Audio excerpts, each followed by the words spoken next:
11장 1절에 보면은 내가 말하노니 하나님이 자기의 백성을 버리셨느냐 그럴 수 없느니라. 그렇죠. 그러면서 바울 스스로 자기 자신이 한 정인이 된다 그러잖아요. 내가 남은 자다 이거죠. 왜냐하면 나도 이스라엘인이요 아브라함의 씨앗이 난 자 내가 베냐민 집에 나도 골수 유대인인데 내가 예수를 믿어서 그리스도인이 되어 있지 않냐 하는 얘기입니다. 그러면서 엘리야를 덜먹이면서 7,000명을 남겨두었듯이 지금도 여전히 남은 자가 있다.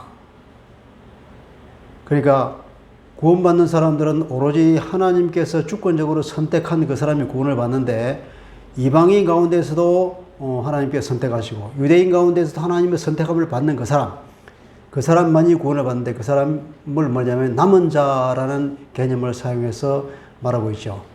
그래서 유대인들에 대한 하나님의 약속이 폐지되지 않고 여전히 살아서 유효하지만 그런데 유대인이 나중에 구원을 받는다고 얘기하잖아요. 그런데 유대인이 다 구원을 받는 것이 아니라 유대인에게도 마찬가지로 남은 자만 구원을 받는다는 얘기죠. 그죠? 남은 자만 구원을 받는다 그럽니다. 그렇게 나가다가 이제 이방인들이 예수를 믿은 것은 말하자면 비유컨대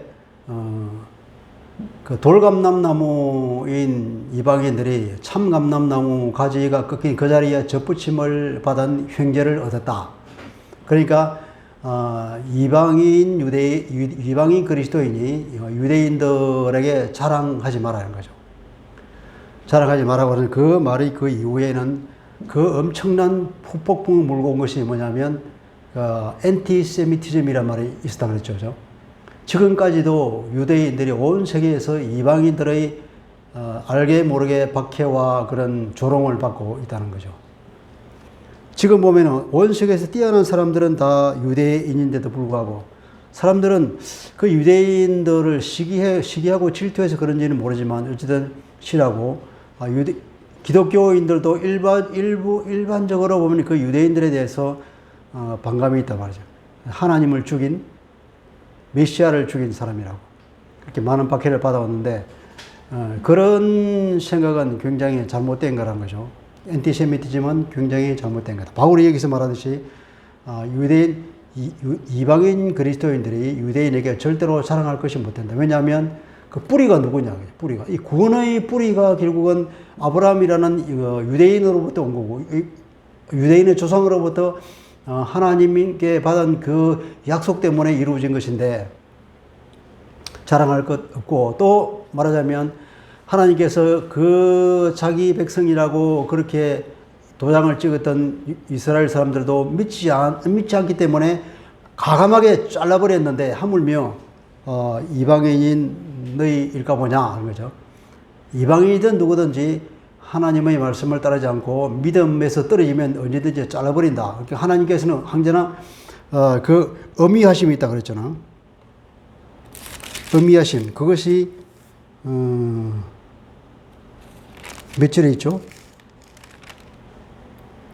준엄하심이 22절에 있네요. 그러므로 하나님의 인자하심과 준엄하심으로 항상 하나님은 두 가지 얼굴로 우리에게 나타나신 거죠.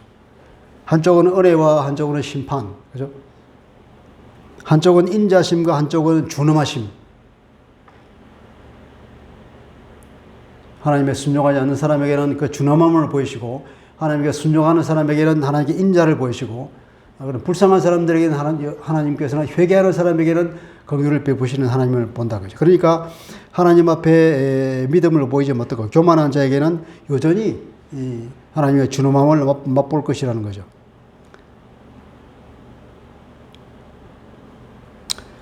그래서 자랑하면 안 된다는 것이고,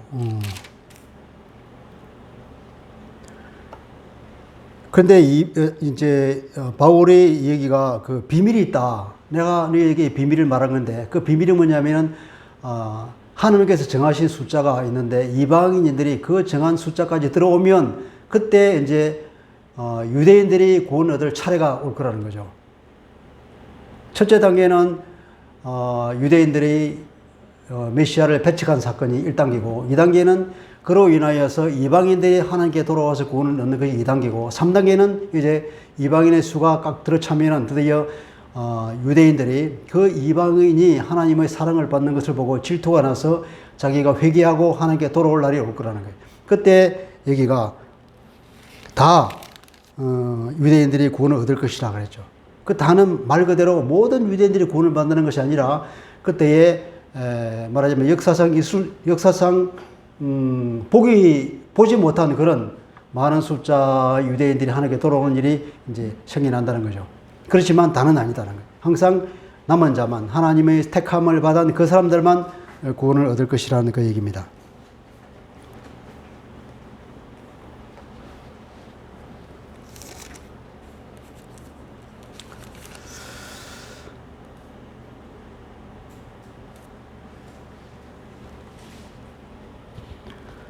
(29절) 28절 복음으로 하면 그들이 너희로 말미암아 원수된 자요 택하심으로 하면 조상으로 말미암아 사랑을 입은 자라. 유대인들은 어떤 사람이냐면 그 조상들로 인하여서 조상들로 보면은 하나님의 택하심을 받은 그런 은혜 받은 사람들이라는 거예요. 지금 단지 하나님께서 이방에게 구원을 이루기 위해서 선지자를 통하여서 혹은 구약에 이미 예언되어 있던 대로 이방인들을 하나님께로 돌아오게 하는 그런 하나님의 구원 계획을 이루시려고 잠시 유대인들이 그 너희로 말미암아 너희들로 하여금 구원을 얻게 하기 위해서 원수된 자가 됐다. 유대인을 메시아를 배척하고 하나님을 배신하는 상태에 있지만 그러나 그 택하심을 본다 그러면 그 조상이 하나님을 택하심을 받는 은혜 받은 백성들이다 이 말이에요. 하나님의 은사와 부르심에는 후회함이 없느니라. 하나님의 은혜와 하나님의 부르심은 철회되는 것이 아니다. 후회됨이 없다는 것은 변개되지 않는다는 얘기입니다. 그러니까 하나님께서 옛날에 아브라함에게 약속하였던 그 약속, 유대인에게 주신 그 약속, 너희는 내 백성이라고 하는 그 하나님의 약속은 절대로 없어지는 것이 아니라는 얘기입니다. 항상 그 하나님의 약속은 살아있고, 그래서 말하자면 이 지금까지 해온 얘기의 주제를 말한다고 하면은 하나님의 신실하심이 주제가 될 거예요. 하나님은 자기 약속을 반드시 지킨다. 하나님의 그 신실하심.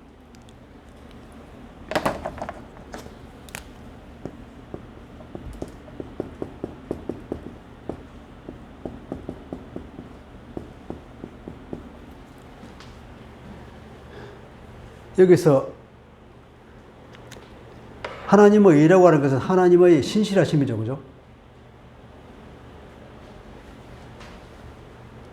로마서에 나오는 이 믿음은 대부분의 경우가 신실하심으로 우리가 번역을 해야 되고, 그 의롭다고 하는 것은 하나님의 의는 뭐냐면 자기의 약속을 지키는 그것이 의라고 그랬잖아요. 의롭다 하는 것은 뭐라 그랬습니까? 도덕적으로, 윤리적으로, 옳은 일을 한다고 해서, 의로운 것이 아니라 그랬죠. 로마서에서 말하는, 혹은, 유대에서 말하는 그 의라고 하는 것은 자기가 한 약속을 지키는 것. 말하자면 자기가 한 약속에 의해서 상대방이 나에 대해서 가지고 있는 그 기대를 저버리지 않는 것. 그것이, 의로움인 거예요. 그걸 신실하심이라고 그러죠. 그걸 우리말로 다른 말로 하면 믿버심.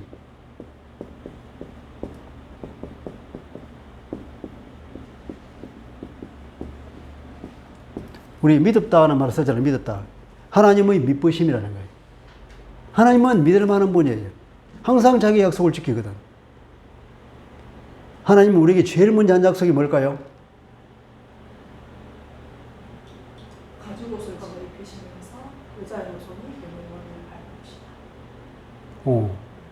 뱀의 머리를 여자의 후손이 뱀의 머리를 밟을 것이라는 그 약속을 아담 부부에게 주은 그것이 최초의 약속이라면 그 약속을 하나님께 지금까지 지키시기 위하여서 수천 년을 걸쳐서 직접 하나님께서 이 역사 가운데에 뚫고 들어오셔서 친히 간섭하시고 자기 백성을 만들고 그런 원대한 계획을 하나씩 이루어 나가다가 그 구원의 하나님의 구원 행위의 절정이 뭘까요? 그것이 그리스도의 십자가 사건이에요. 그리고 우리가 그리스도의 십자가 사건이라는 말을 표현해요.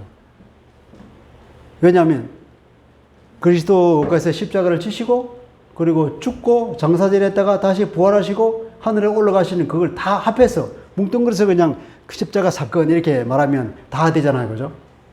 이것이 말하자면 우리가 말하는 복음이란 말이죠. 그러니까 하나님께서 그리스도를 통하여서 그리스도가 십자가를 짐으로써 이루신 그 구원에 관한 그 스토리, 그것을 복음이라고 말하죠. 그죠? 그걸 복음이라고 말한단 말이에요. 그러니까 이 로마서에서 말하고 있는 것은 그랬잖아요. 로마서 1장에 가면 1장 17절에서 그렇게 말했죠.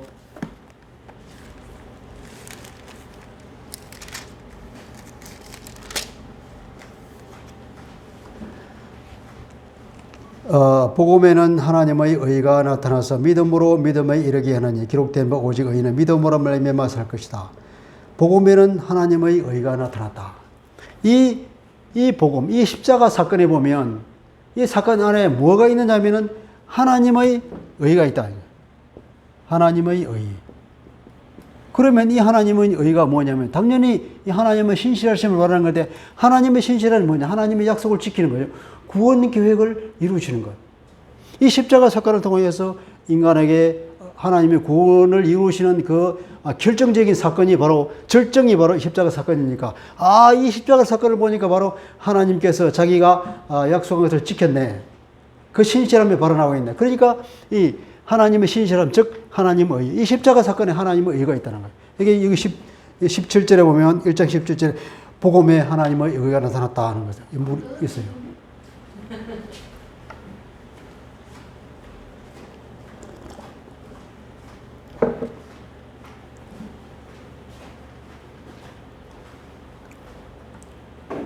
그 하나님의 또 보면은 앞에 보면은 그 의롭다 하다.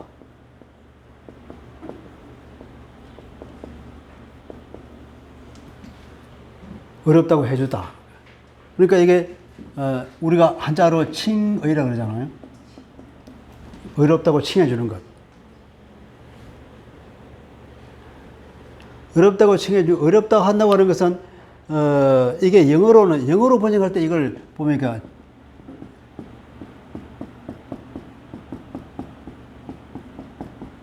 justification이라고 번역해가지고 의로운 사람이 아닌데 그 사람이 의로운 사람이 되었다고 하는 것처럼 번역이 돼서 여기서 많은 오해가 있는 거죠. 예수를 믿으면 그 사람은 의로운 사람이 되었을까요?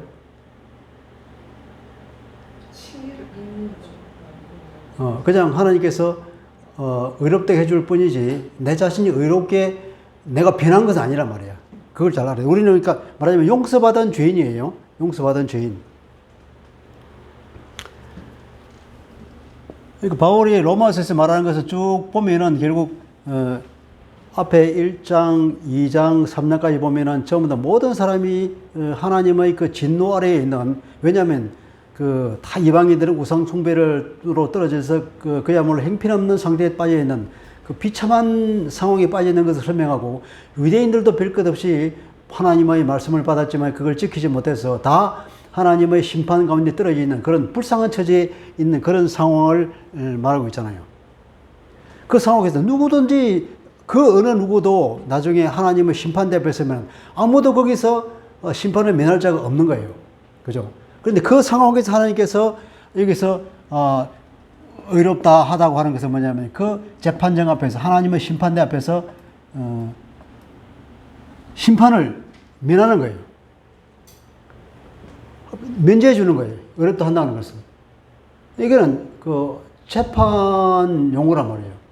무죄 선고를 해주는 걸 뿐이 무죄 선고를. 죄가 있음에도 불구하고 하나님께서 무죄 선고를 해준다 말이에요. 그런데 이것은 하나님께서는 하나님과 여기는 피고가 사람이잖아요. 그런데 하나님과 인간은 원고와 피고, 하나님의 재판장임에도 불구하면서 또 보면은 하나님은 이 피해자인 거예요. 어떻게 보면 하나님이 인간에게 한 약속을 말하자면 언약을 맺었는데 대표적으로만 그 유대인과 언약을 맺었잖아요. 그런데 유대인들은 언약을 깨뜨렸잖아요.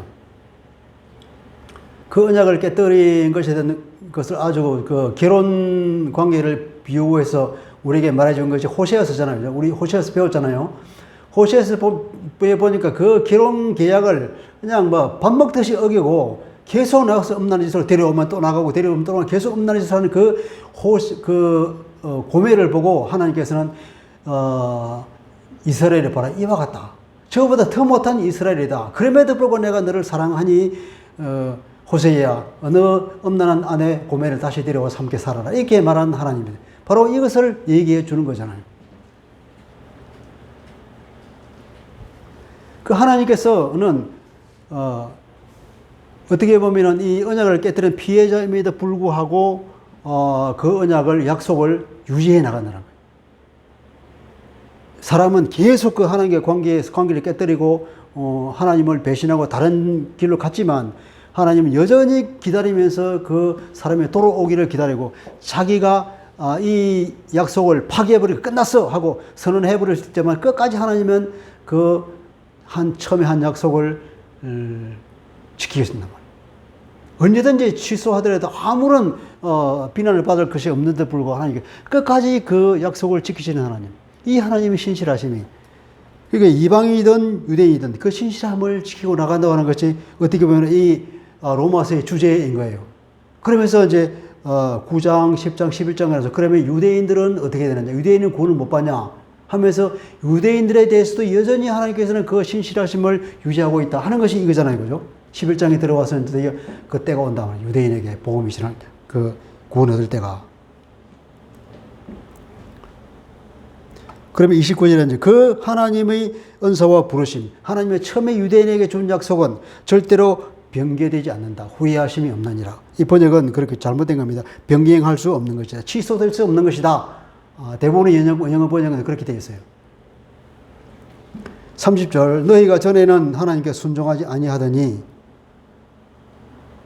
아니한 것과 같이 이제 이스라엘이 순종하지 아니함으로 말미암아서 이제 긍휼을 입었는지라. 이걸 다른 말로 번역하면 전에는 너희가 하나님께 순종하지 아니하더니 이제는 이스라엘이 순종하지 아니함으로 말미암아 이제 긍휼을 입은 것과 똑같이 이와 같이 똑같이 지금 30 지금 이 사람들이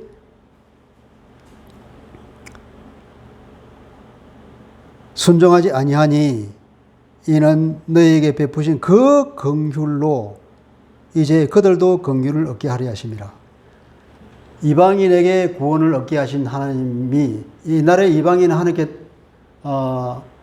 하나님에 대해서는 완전히 타락한 사람이었잖아요. 그런 사람인데도 불구하고 하나님께서 나중에 그들로 하여금 돌아오게 해서 회개하고 해서 예수 그리스도 믿음으로 구원을 얻게 했듯이 이제 똑같이 유대인에게도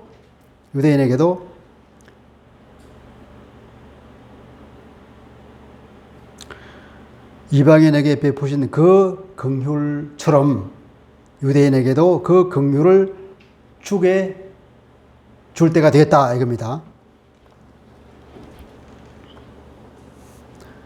여기서 긍휼을 얻게 하리야 마시라는 게 이 원문은 긍휼을 얻는 것이 아니라 수동태로 되어 있어요. 긍휼을 얻게 됐다는 거예요. 하나님께서 긍휼을 준다는 의미죠. 그런 의미로 말한 겁니다. 32절에 보면 이제 이 앞에 왜냐하면 빠졌습니다. 왜냐하면 하나님의 모든 사람을 순종하지 아니하는 가운데 가두어 두심은 모든 사람의 긍휼을 베풀려 하심이라. 이것이 하나님의 대원칙인 것 같아요. 모든 사람이 순종하지 아니하는 가운데 가두어 두심은 갈라디아서 보면 모든 사람을 다 율법 아래에 가두어 두심은 이렇게 말되어 있죠. 아무도 그 누구도 하나님에 대해서 자기가 잘났다고 입도 뻗고 못하게 하기 위해서 그렇게 가두었다. 그래서 모든 사람을 다 구원을 베풀어 주시는 하나님의 큰 계획을 말하고 있듯이 여기서도 모든 사람을 순종하지 아니하는데 가두어 두신 것은 갈라디아서는 참 죄 아래 가두었다 그랬죠. 죄아래 다 가두어 두시면 아브라함의 약속을 그들에게 다 주기 위해서 그렇게 했다고 갈라디아 3장 22절에 말했듯이 이 로마서에도 하나님이 모든 사람을 순종하지 아니하는 가운데 가두어 두시면 모든 사람에게 하나님의 긍휼을 베풀어 주게 하기 위한 것이다. 그래서 이방인들도 순종하지 않는 상황에 떨어진 것도 뭐냐면 그것으로 끝난 것이 아니라 순종하지 않고 메시아를 배척했음에도 불구하고 하나님께서 구원의 문은 항상 열어져 있다는 것이죠. 그렇게 해서 드디어 이스라엘이 이제 구원받을 차례가 오고 아주 많은 사람이 한목에 주께로 돌아올 거로. 그럴 때 되면 이제 세상의 종말이 오는 거예요. 하나님 주님의 재림의 시대가 오는 겁니다. 자, 여기서 바울이 이제 감탄을 하잖아요. 무릎을 치면서 감탄을 합니다. 깊도다. 하나님의 그 지혜와 지식의 풍성함이요. 하나님의 그 부유함과 하나님의 지혜와 지식의 풍성함이요. 하나님의 그 판단은 헤아리지 못할 것이고 그의 길은 찾지 못할 것이라다. 하나님이 하시는 이 모든 일들은 우리가 짐작할 수도 없고 헤아릴 수도 없고 도저히 아무도 이 상상하지도 못했던 일이라는 거죠. 우리가 살아갈 때도 보면은 우리 앞길에 나타난 일이 옛날에 우리가 상상하지 못한 일이 항상 이루어지잖아요. 우리가 어떤 기도를 했는데 하나님께서 기도 응답을 해 주시는 거 보면 항상 상상하지 못한 기도 응답이 떨어지죠. 이렇듯이 하나님이 하시는 일은 인간으로 하여금 도저히 청량불가한 것으로 일하신다는 거죠. 그러면서 34절에 누가 주의 마음을 알았느냐? 누가 그의 모사가 되었느냐?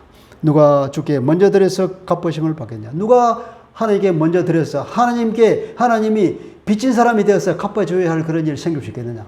있을 수 없는 일이라는 거죠. 36절 이는 만물이 주에게서 나오고 주로 말미까 주에게로 돌아갑니다. 그의 영광의 세색이 있을지어다. 아멘. 할렐루야. 만물이 주에게서 나오고 주로 말미암까 주에게로 돌아갑니다. 이거 어디서 많이 본 문구 같지 않아요 혹시?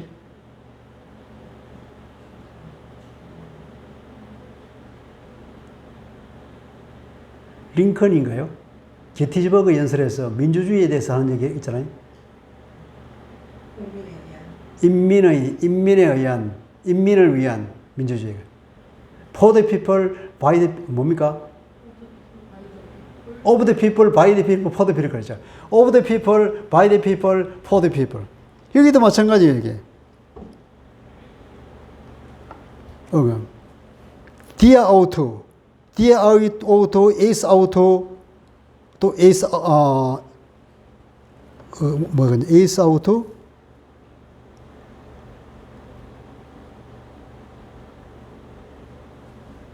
돌아갑니다. 어디 있나?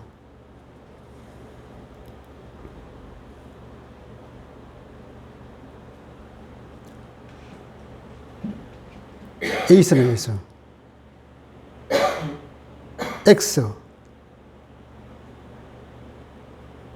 그로부터 나오고, 여기는 X 아우토입니다.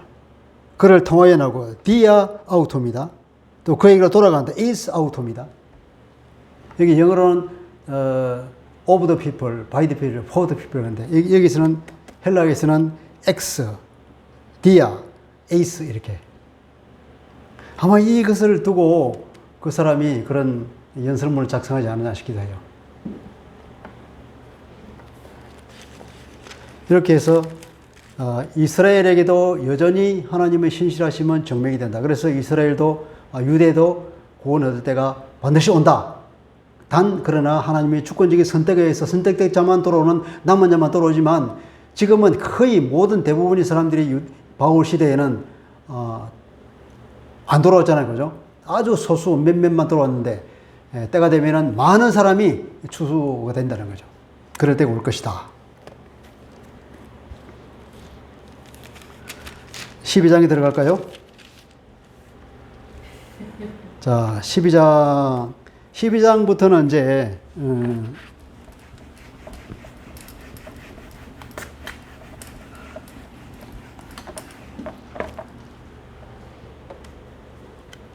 이제 큰 단락이 이제 끝났는데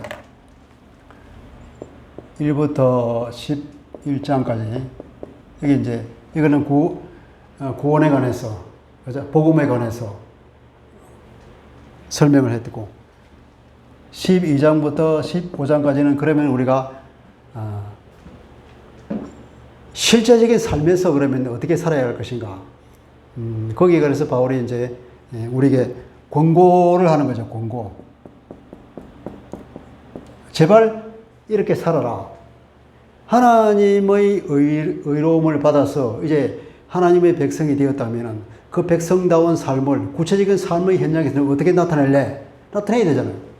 그 하나님의 의로우심을 하나님과 우리 사이에 이런 관계가 내밀한 관계가 이루어지고 이 올바른 관계가 이게 의란 말이에요. 의. 하나님은 우리에 대해서 기대하는 바가 있고 우리는 하나님에 대해서 기대하는 바가 있는데 하나님은 자기의 약속한 것 그러니까 하나님이 우리가 하나님에 대해서 기대하는 바는 하나님께 넘치도록 다 부어주셔 항상. 문제는 우리가 하나님의 기대를 얼마나 충족시켜 드리느냐 이거죠.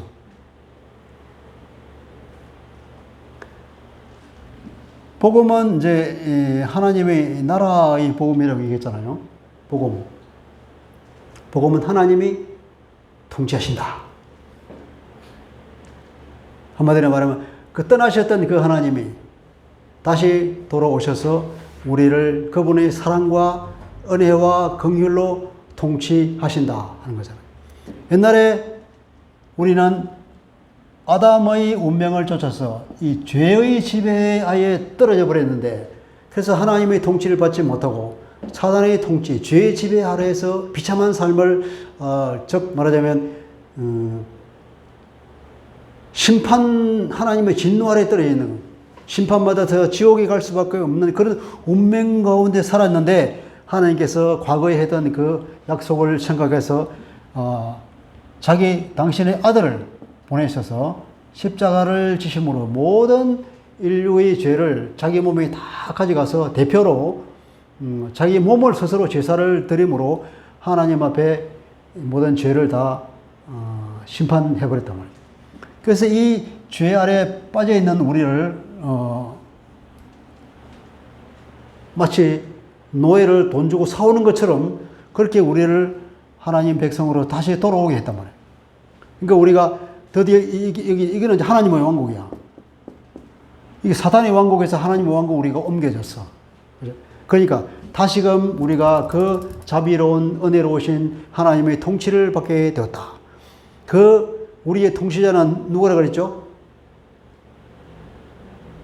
그 통치자는 누구냐면은 그리스도단 말이에요. 그리스도.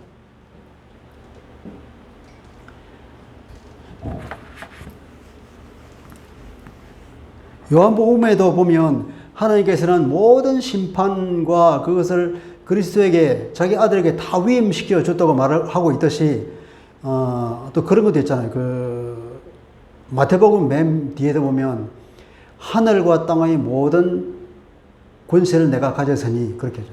그러니까 하는 주님께서 부활하고 난 뒤에 하나님으로부터 그런 모든 권리를 다 통치권을 다 위임받은 거죠.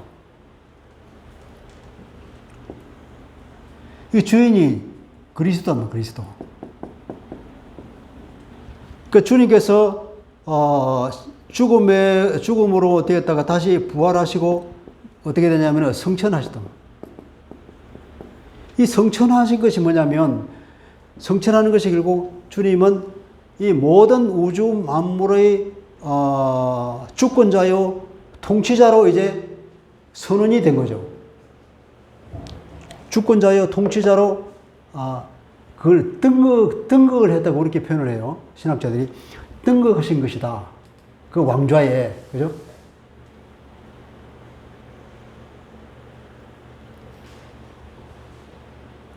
그래서 우리는 그리스도의 통치를 받으며 사는 사람들. 그럼 그리스도의 통치를 받는 우리가 실생활에서 어떻게 살아야 할 것인가? 이것이 12장부터 15장을 말하고 있는 겁니다.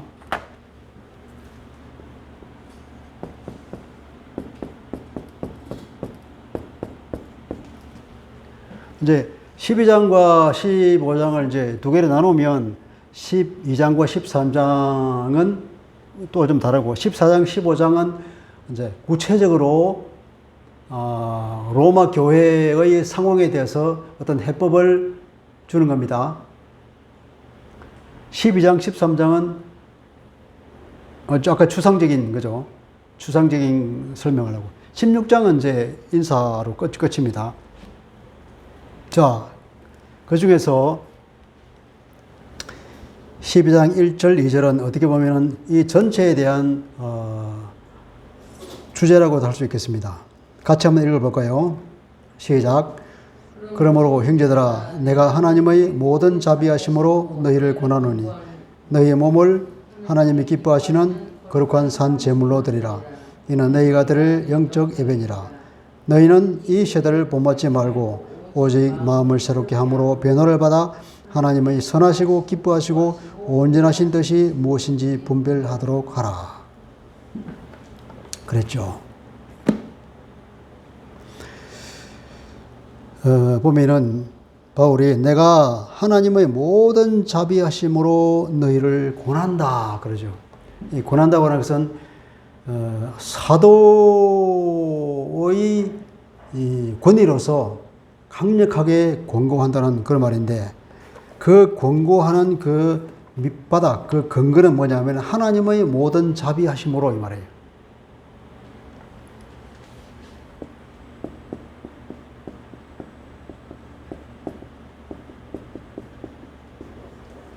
이 하나님의 자비하심, 하나님의 모든 자비하심이 내가 너희에게 삶을 권고하는 그 근거가 되는데, 그러면 하나님의 이 자비하심은 뭘까요?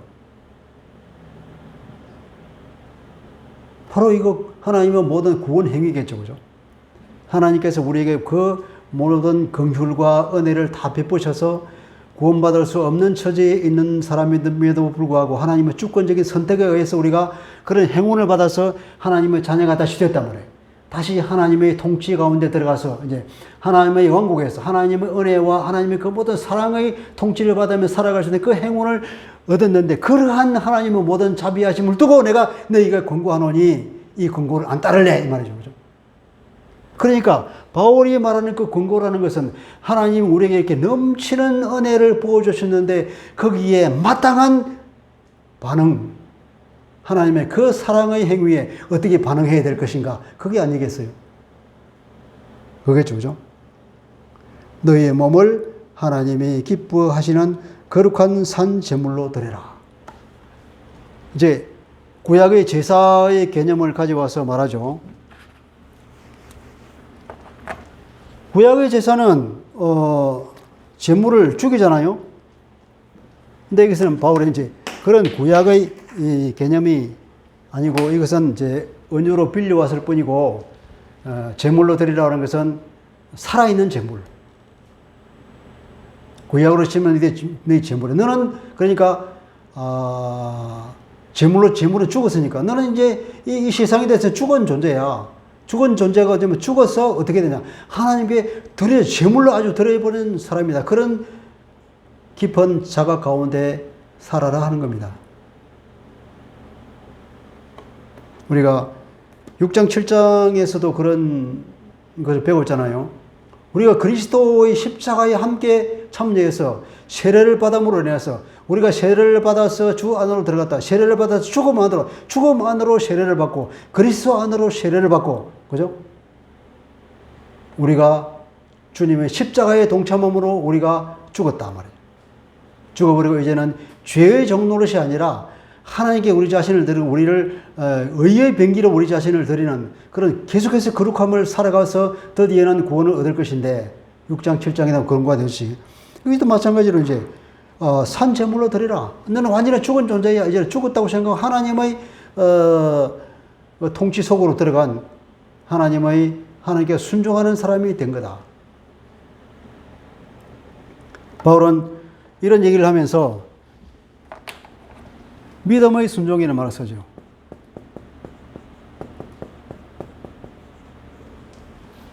일장에도 보면 믿음의 순종, 이방인들을 다 믿게 해서 믿음의 순종으로 이끌려고, 맨 뒤에도 보면은 믿음의 순종이라는 말이 나와요. 믿음과 순종은 동전의 양면과 같다는 거죠. 그리스도를 믿음으로 믿는다고 하면서도 그리스도 믿는다고 하는 것은 그 통치 안으로 들어가는 거잖아요. 우리가 구원을 받는다고 해서 단순히 그냥 우리가 죄 용서를 받았다 그것으로 끝나는 거 아니에요. 죄 용서를 받을 뿐 아니라 더 근본적으로는 하나님의 통치 가운데로 들어갔다는 거예요. 하나님이 다시 우리를 그 사랑과 은혜를 통치해 주신다는 그것이 가장 큰 기쁜 소식이란 말이죠. 그러니까 그런 통치 가운데 들어가면서도 순종을 안 한다. 그거는 이 믿음과 양립할 수 없는 말이잖아요. 그러니까 이 믿음과 순종은 동전의 양면과도 같은 그런 거죠. 그래서 순종을 하는 것입니다. 이것이 너희가 드릴 영적 예배니라. 왜 영적인 예배라고 번역했는지 모르지만 헬라 말로는 로기코스라고. 로기코스. 우리가 로직이라는 말을 들어봤죠. 뭐죠? 로직. 영어로 로직이라죠. 로직은 뭡니까? 굉장히 이거는 합리적인 거잖아요. 그죠? 아주 계산하자 탁탁탁 또는 논리적으로, 논리가 맞아요. 논리. 로직. 이것도 로기도 마찬가지예요. 로기. 로직이죠. 로직하고, 여기까지 글자가 똑같잖아요.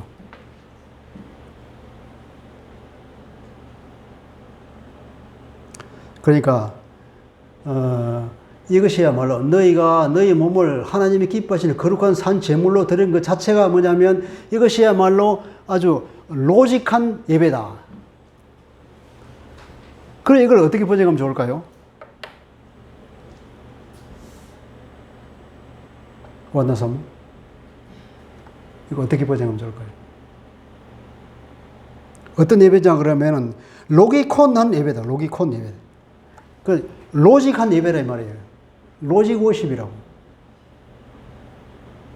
이것이야말로 합당한 예배다. 어떻게 보면 마땅한 예배라고 말할게요. 마땅한.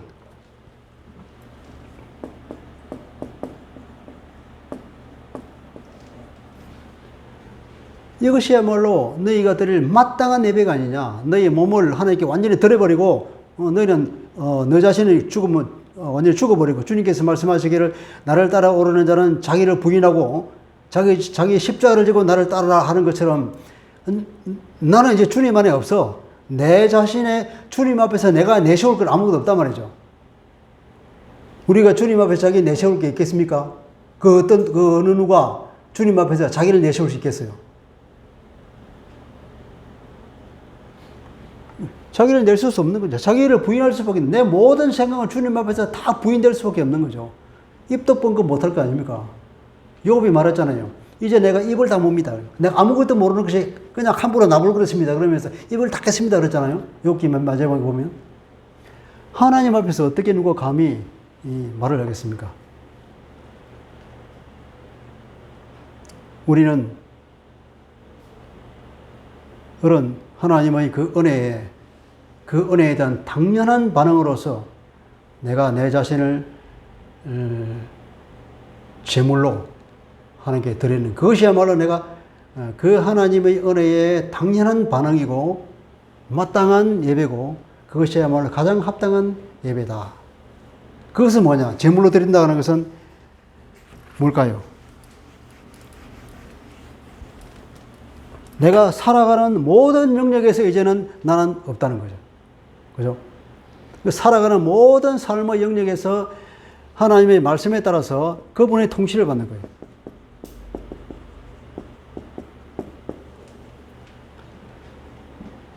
그러니까 내 생각으로 어떤 일을 하는 것이 아니라 주님이라면 어떻게 하셨을까? 주님이라면 어떻게 명령하셨을까? 어떻게 판단하실까? 거기에 따라서 우리가 살아야 되는데 우리가 너무 세상에 살아가는 그 원리에 찌들어가지고 나도 모르는 사이에 그냥 주님께서 어떻게 생각하실까를 제쳐놓고 번뜩 떠오르는 것이 우리가 세상 지금까지 살아왔던 그 원리대로 살잖아요. 그러면 안 되겠죠, 그죠? 이제 우리가 바꿔야 됩니다. 그렇게 우리가 살다 보면은 결국 싸우게 되는 거죠, 그죠? 지난번에도 우리 부부싸움 했습니다. 옛날에 세상에서 살았던 그 세상 원리에 너무 따라가다 보니까 그건 너무 그냥 적극적인 반응이 나오고, 그건 하나님께서 우리에게 원하시는 그런 반응이 아니고, 세상에서 살아갔던 세상의 원리에 너무 그리고 우리가 찌들어가지고, 그러니까 전혀 새로운 삶의 원리를 우리가 터득해야 되는데, 그걸 잘 못하는 거죠. 그래서 어떤 분은 그렇게 말하잖아요. 하나님의 음성을 듣자. 그래서 24시간 주님을 바라보자. 유기성 목사는 그 운동을 하고 있잖아요. 24시간 주님을 바라보자. 저는 그렇게 말하고자. 항상 하나님을, 우리 주님을 인식하는 인식의 끈을 놓치지 말자. 내가 그 인식을 늘 하고 있다면, 그렇게 우리가 세상적 반응이, 육신적인 그런 반응이 안 나올 거라고요. 주님이 나를 보고 계십니다. 주님이 내 안에 계십니다. 주님이 나를 보고 계십니다. 주님이 나의 모든 일거수일투 보고 계십니다는 그런 주님에 대한 인식이 내가 늘 있다 그러면, 그죠?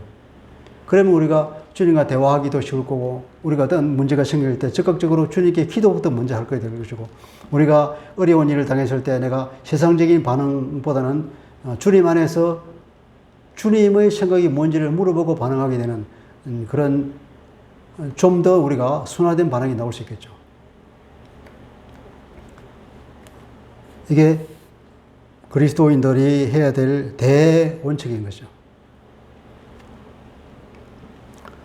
그러면서 그렇게 어떻게 그러면 산 재물을 들 수 있느냐? 이게 2절입니다. 너희는 이 세대를 본받지 말고 오직 마음을 새롭게 함으로 변화를 받아서 하나님의 선하시고 기뻐하시고 온전하신 뜻이 무엇인지 분별해라.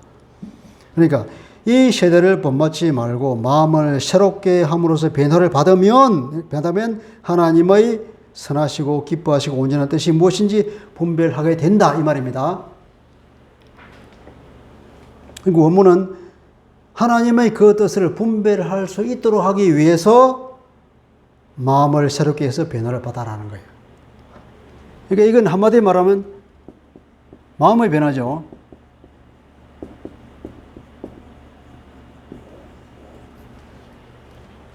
마음의 변화.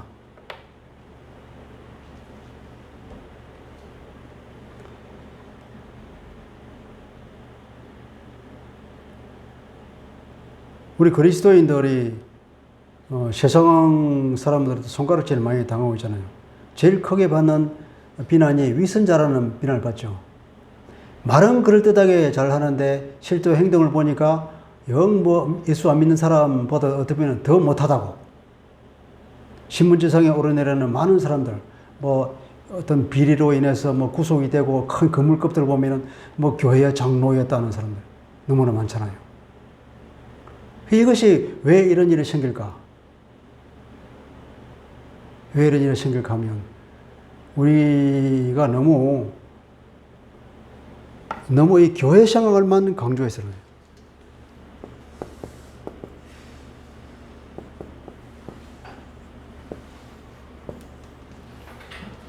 교회에서 예배드리고 주일날 예배드리고 수요일날 예배드리고 교회에 와서 교회 사람들을 어울리고 함께 봉사활동하고 전도하고 봉사합니다.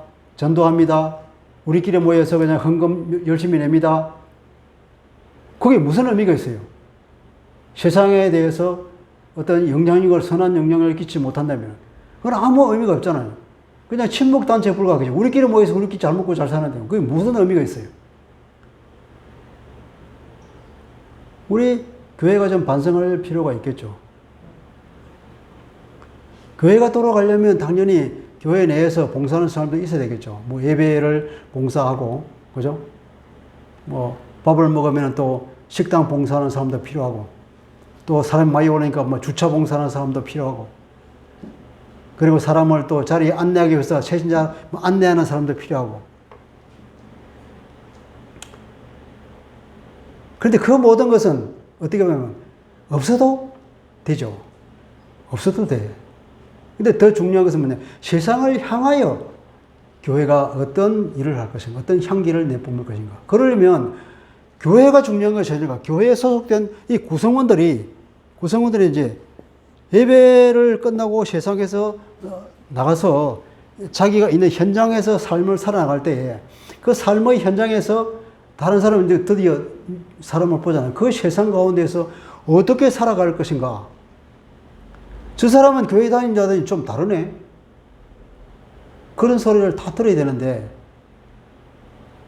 얼마나 많은 사람들이 그런 소리를 못 듣고 있냔 말이에요. 교통사고 나서 두 사람이 열심히 입술하고 막 싸우고 있는데 나중에 알고 보니까 한 사람은 뭐 이쪽 교회 장로고 한 사람 저쪽 교회 뭐 안수집사고 그랬다는 거예요. 그러고 나서 그 직장인들이 그 사람이 예수 믿 교회 다니는 사람 처음 알았네. 뭐 이렇게 되는 거예요. 그런 경우 얼마나 많습니까? 그러면 얼마나 우리가 이 세상 가운데 살아가면서 선한 영향력을 끼치지 못한다. 하긴 내가 괜히 예수 믿는다고 얘기해가지고 내가 예수 믿는 그런 선한 영향을 끼치지 못하는데 괜히 하나님께 누가 될까봐 그냥 나의 정체를 숨기고 뭐 그렇게 겸손해서 한다고 변명은 할 수 있겠지만 그래서는 안 되잖아요.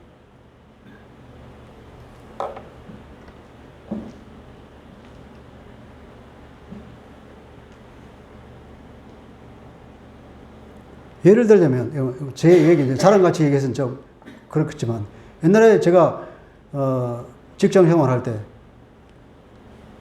이게 연초가 되면 이제 은행은 금고 크잖아요. 금고 안에 돈이 항상 몇 억씩 있고 하니까 이제 상징적으로 이제 그 금고 앞에다가 이제 이 돼지머리를 갖다 놓고 이제 그 절을 하는 거예요. 절하고 이제 거기서 간부들은 이제 금일봉이가 이제 돈도 내고 그 돼지 웃는 입에다가 이제 꽂아고 그래서 한 해가 잘 되더라고 이제 취직에 있을 텐데 그랬어요. 지점장한테 지금 나 예수 믿는 사람이고 그 절을 안 합니다. 그 대신 내가 우리 시임이 잘 되도록 한 해 잘 때 내가 특별히 축복 기도를 하겠다고. 그때 지점장이 기도해 주겠다는데 뭐 싫어하겠어요? 그래라고. 그래서 큰 소리로 아주 조목조목 그냥 집장부터 제가 모든 사람이 복을 받더라고 그렇게 기도를 했더니 이 집장이 얼마나 흐뭇했던지 말이에요. 나중에 밥 먹으면서 야 예수를 믿으려면 말이야 신대로 좀 해봐. 그러더라고. 그 이후로는 뭐 내가 결제서를 가져가면 그냥 오케이 무사 통과야 그냥. 그렇게 한 번 그렇게 예수 믿는 사람으로서 정체성을 드러내면 그 사람들이 예수 믿는 사람 달라 이렇게 인정을 해주는 게 그게 선한 영향이 아니겠습니까? 그 예수 믿는 사람인데도 또 유달리 어떤 이해관계가 있을 때 자기가 한 푼이라도 더 끌어올려고 막 싸우는 것. 직장 내에서 어떻게 하면 자기가 유리한 고치를 할 것인가. 좀 더 윗사람으로부터 좀 고과를 받아서 하루라도 빨리 승진할 것인가. 거기에 따라서 온갖 노력을 다하면 그거 얼마나 추해 보이죠. 그때 과감하게 그냥 양보해버리고 그러면 얘기가 예수 믿는 사람 좀 달라. 그렇게 보이죠.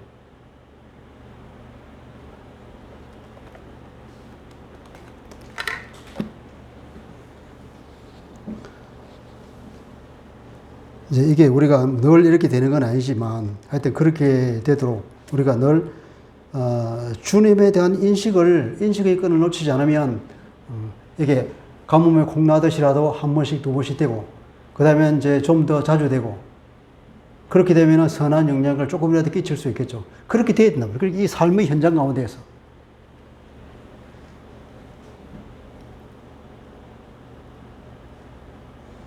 마음의 변화를 받아서 마음이라고 하는 것은 우리 모든 인격 그 자체잖아요.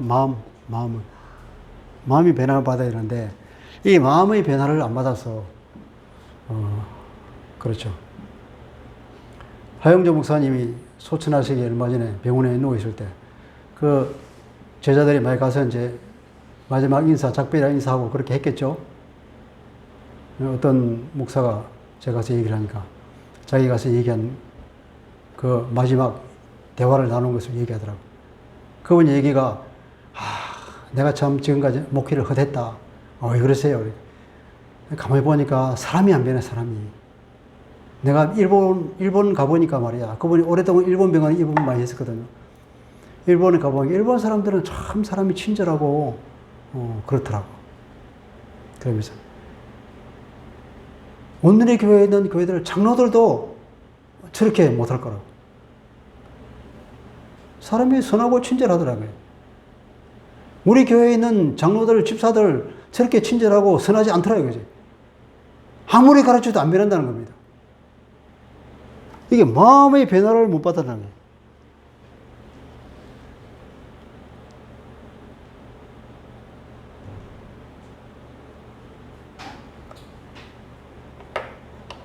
그 마음 깊은 거죠. 자기의 인격 깊이까지도 그리스도가 들어오지 못한 거죠. 그죠? 깊이의 그리스도를 만나지 못해서 예수님이 말씀하신 것처럼 사람의 물과 성령 위로부터 나지 않으면, 거듭나지 않으면 천국에 가지 못한다고 니고데모에게 말씀하신 것처럼 이런 마음의 어떤 변화가 있어야 되는데 그 깊이까지 도달하지 못해서 늘 이 바깥으로만, 무늬만 그리스도인으로 살고 실제에 있어서는 그 인격이 변화가 없이 옛날과 똑같이 살고 세상 사람들과 별 차이 없이 지내고 교회에 와서는 뭐 열심히 노력하고, 그건 어떻게 보면은 유대인들이 율법을 지키기 위해서 자기의 의를 지키기 위해서 율법 지키는 거 뭐 별반 차이가 있겠습니까? 그걸 우리가 각성하고 깨달아야 되죠. 우리를 만들겠다. 그것은 바로 유대인이 바울로부터 그 책망을 받았던 것과 똑같은 비난을 오늘 우리도 받을 수 있겠죠.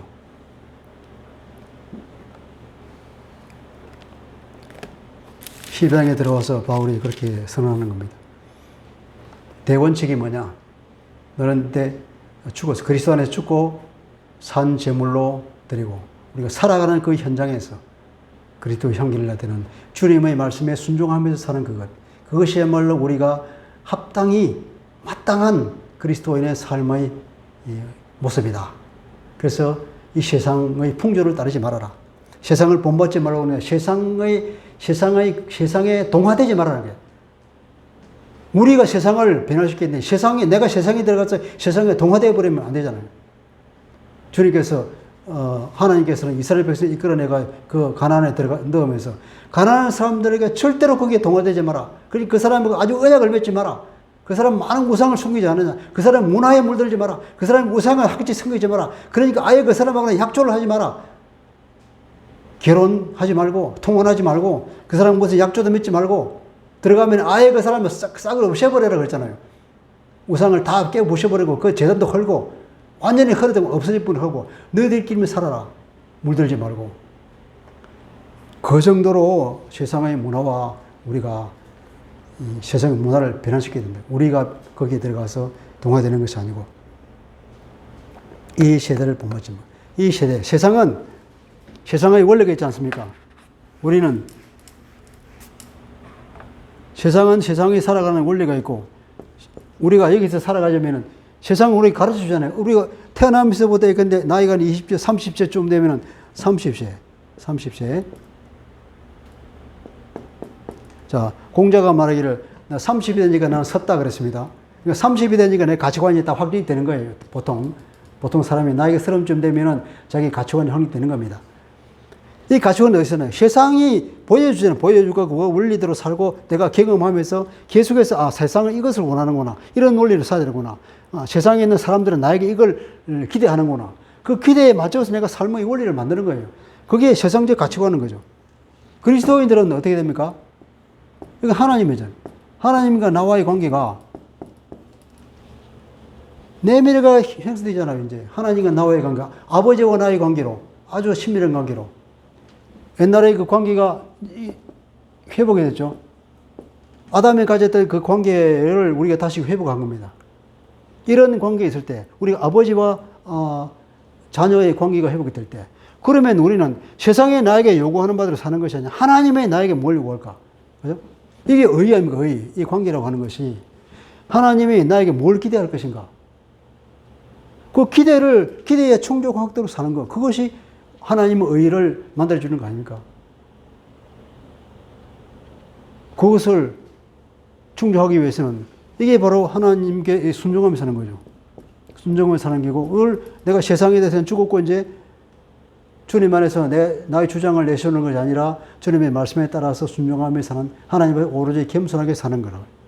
세상의 원리에 따라 사는 것이 아니라 이렇게 사는 것.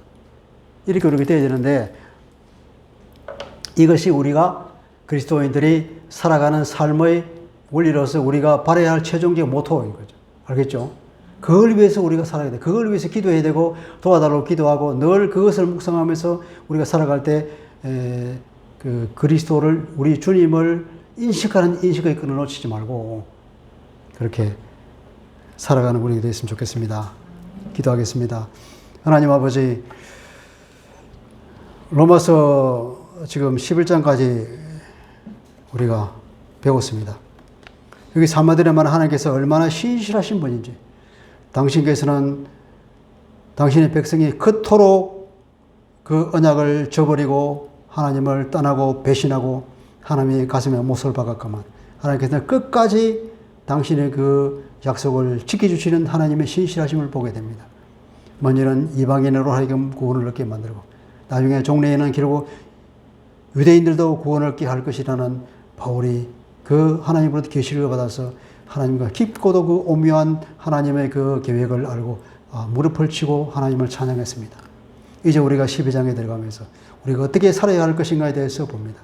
정말 우리는 우리의 몸을 산제사로 하나님께 거룩한 산제물로 드리고 이제는 우리가 주님 앞에서 나는 더 이상 살아있지 않고 주님 앞에서 겸손하게 무릎을 꿇으며 오직 순종하는 사람으로 하나님의 그 사랑과 그 은혜와 그 긍휼의 통치 가운데 들어가서 우리가 기뻐하며 감사하면서 오직 주님 앞에 무릎 꿇고 주님을 인식하면서 주님이 원하시는 바, 주님이 나에게 대해서 기대하는 그대로 하나님의 의를 나타내는, 보여주는 그런 삶을 살아가기를 간절히 원합니다. 주님은 도와주시옵소서.